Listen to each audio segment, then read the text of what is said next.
So thanks so much for coming. Actually, they all came over from London just for this, so dear Berlin crowd, ask good questions. So, because I'm lazy, I'm going to start with a quote. So, and back to the getting to product market fit in deep tech. So Mark Andreessen was said to say something like product market fit means being in a good market with a product that can satisfy that market. But too often the focus is on the latter part of the sentence, a product that can satisfy the market, and not the former, in a good market. Why am I saying that? Because I think oftentimes when you have these Eric Ries, inspired discussions on product market fit, it's all about MVP and launching and relaunching. But I think it makes the mistake of realizing that product market fit also means, well, choosing the right market. So picking a good market, I guess, is a very, very important element in ever getting to a product market fit with whatever you're building. So question to you, Alice, when companies graduate from EF, they most likely will not be at or close to a product market fit. I mean, that would be kind of surprising. So how can you help entrepreneurs at a very early stage make the right choice when it comes to market? And what's maybe advice you can give young entrepreneurs to think about addressing this challenge? Well, I think this is a fascinating question, and I love that quote because the market that you go into is in your hands. Particularly if you're a technologist and you know the technology that you can build, but you don't know what market to apply it to, you have a real opportunity to be super strategic about the market that you go after. One word, margins. Margins are really, really important, and there's two ways that you should think about margins. One, the margins of your product. So it's as hard to sell a low margin product as it is to sell a high margin product. So ideally, you want to be selling a product that has software-style margins. I recently learned that one of my favorite makeup brands had just got a big round of investment, and the reason why was because the margins on makeup are equivalent to the margins on software. So if you can find a product that allows you to get sort of extreme margins, much better to go after that. And that's why you see investors are often much more excited about software companies than they are about hardware companies. Hardware, the ability to make extraordinary profits is much, much harder because the margins are much lower. The marginal cost of producing each product is much, much higher than for software. The other way that you should think about margins is margins within your market. So to give you an example, in construction, the margins are about 3%. If a construction company, even if they're making billions of dollars every year, if they make a margin of sort of 1% or 2%, they've had a really good year. Imagine Google or a finance company celebrating a 2% margin. That would just be insane. They're used to making at least double-digit, if not multiple double-digit margins. If you go after a market that is already making a lot of money, it expands the potential for how much money you can charge. Customers in those markets are used to paying more money, and they have a greater ability to pay. So when you're thinking about your margin, thinking about your market, I would have in the back of your head this idea of margin. One, making sure that you're building a product that can have a significant margin. So if you're building hardware, making sure that it has a software component that you can sell as well. And then secondly, going after a market that has really juicy, meaty margins, that means that you'll be able to siphon off some of that siphon off some of that profit for yourselves. That is a brilliant point, and from the VC perspective, this is very much what we think too. So if you sometimes wonder why does company XYZ that seems like it doesn't have anything yet raise crazy big rounds, this is oftentimes at the bottom of it, right? Because people see and envision that if you make progress in a certain direction, they are operating in a market that has that kind of structure, right? I think it's an important guidance because sometimes you read TechCrunch and like, what am I doing wrong and what did they do right? They made a very good choice oftentimes in that dimension. But over to you, Ed, because you obviously already picked a market and are beyond this stage. So when you think about Scape and what we looked at in video, obviously this is a very, very hard problem, right? This is not something you do in an afternoon and the Monday after you sell shoes over the internet and you're done. No reference to Berlin-based companies. So you know, question one, where are you in terms of product market fit yourself? What do you think?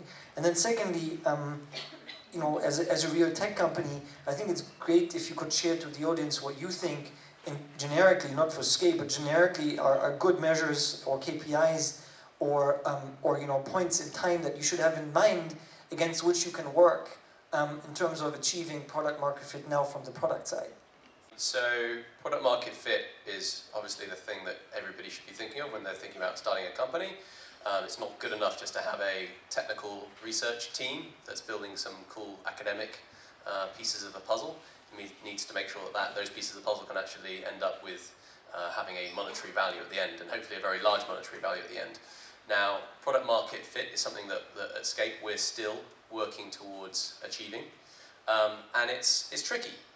I think we're in a situation where at Scape where we understand that what we're building will be a necessary piece of the future, and I think actually most of the people we chat to are also in agreement that what we're building will be a necessary component of the future. When we have self-driving cars, when we have augmented reality, when we have robotics, when we have drones, they'll all need some sort of map infrastructure to tie in, and we believe this is one of the data assets which will be potentially as valuable as Google's page index one day.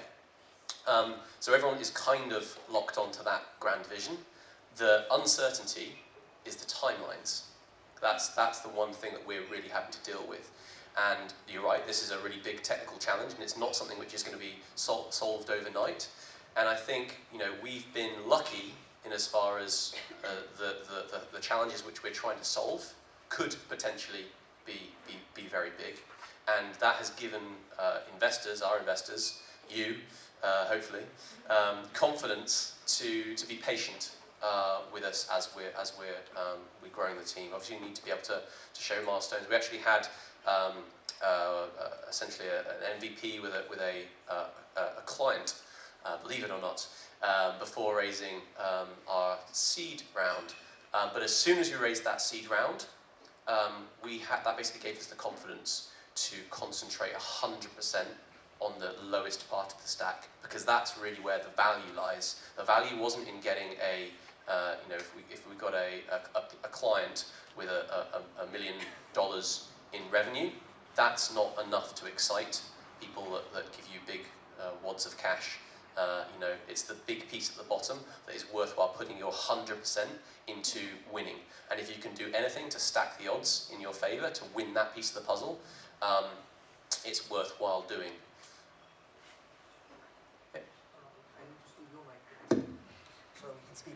So if you think about, you know, you went to EF and you saw many companies. If you were to generalize, you know, what you think is specifically the hard thing in everything that's deep tech or deeper tech, yeah, for entrepreneurs, you know, what are the things that come to mind where you're like, this is where this is very different to, you know, starting e-commerce companies? Sure.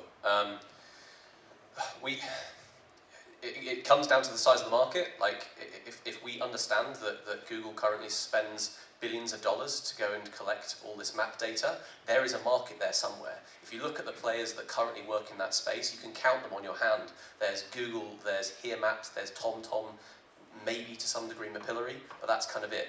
These big data stores are being held by these gatekeepers, and they charge a huge amount of money for access into those data stores. So we saw that there was value there that was kind of we could tap into. You have to have kind of proxies in this area when you're working on these big technical challenges, whether that's a proxy because you see there's this market that is untapped, or, you know, if suddenly your inbox is full of cold emails from every single tech firm being like, hey, your technology is interesting, we should talk. You know something is kind of going right there. But it is challenging when you're working on deep tech. So I guess, I don't know if you have any other suggestions of those proxies that you can see on... Yeah, maybe over to you, Guillaume. I mean, and maybe you share the mic. I mean, question number one, very, very openly, you know, you showed the demo, and I think it should be clear to anyone, this is, again, not something that you code over a weekend, right? I mean, this is a team of people that had spent years and years and years in prior research to at all be able to tackle that kind of problem. But I'm sure still there are things that you're struggling with, right? So be as open as you want to be, but I think the question is, what are you struggling with in that context, in the path to PMF? True. We are still struggling because imagine you have a perfect machine reading technology. It doesn't mean that you have a product. If I could answer any questions about the text, what happens if you ask a question where there is no answer in the text? The answer is somewhere else. So there's a lot of people, you ask a question to the text and you don't know if there is the answer. And also you don't know what to ask. And there is a lot of questions around how much effort we should push in increasing the accuracy versus building features and packaging it to solve a real problem. And here, the answer is not easy. Margin is one of the criteria that led us, for example, not to choose customer services, because customer service margin are really small unless you fully automate the customer service interaction, in which case you can really have a large margin. But there are a lot of startups building chatbots, and the market is really crowded. So today, by looking at margins, we saw regulation. People are paying a huge amount. They don't have solutions today. A lot of people are reading documents, and we just look at what is the highest paid reader that we have around. And clearly it's around regulation, but within regulation there is a lot of different sub-market, let's say. There is primary legislation, there is cases of the contracts, for example insurance contracts, and even deciding among them, it's not easy because the customers and the use cases are very different, even if the texts are relatively similar. So I think your case, of course, is a bit special in the sense that you kind of started with a technical capability and you were partially looking for applications, which is a very hard thing to do, even if you have the best team or one of the best teams on the planet in a certain domain. So from that, it's highly non-recommended if you read the books, because last year I also read books. My God, if I had read these books before, I wouldn't have started with the tech. It's exactly what you shouldn't start with. Just buy the tech. You should start with a problem. Promise, if Alice and me had read the books, we would not be sitting here, right? It was very clearly not recommended to start EF. It was absolutely not recommended to start a seed fund early. I can guarantee you, don't read the books. Read some books, but don't trust all of them. So turning this into what people should do, if you think about the audience here, and you guys are probably working on very, very different things or have different things in mind, I'm curious what you can share that you think you recommend people could do, or things that you think they should have an eye on, or just simple techniques, stuff that worked for you, very tangible, like, hey, we went out, we spoke to 100 people, they all told us this is shit, no one was interested. I don't know what it is, but just like, on a very tactical level, I'd be keen to hear what you both think that other people should be doing. So for me, this is speaking to a lot of people, and it could be anybody from the young guy who has just graduated, or even kids. Speaking to a lot of people helps a lot, and also let's say not being too ambitious about the technology, making sure that you can solve the problem.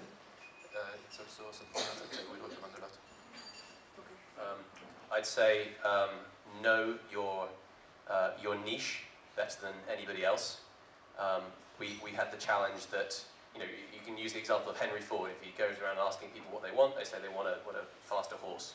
So chatting with customers doesn't always work if there is a timeline between where you are now and where people will understand why they need what it is you're creating.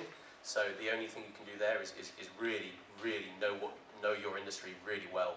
I had luckily been in a position where I had been working in VR for a long time before moving into this, and from that kind of high vantage point, you can kind of see the pieces of the puzzle which will eventually need to be filled out. But the only way to have understood that is just to kind of soak yourself and immerse yourself in what it is you're doing and understand that better than anybody else.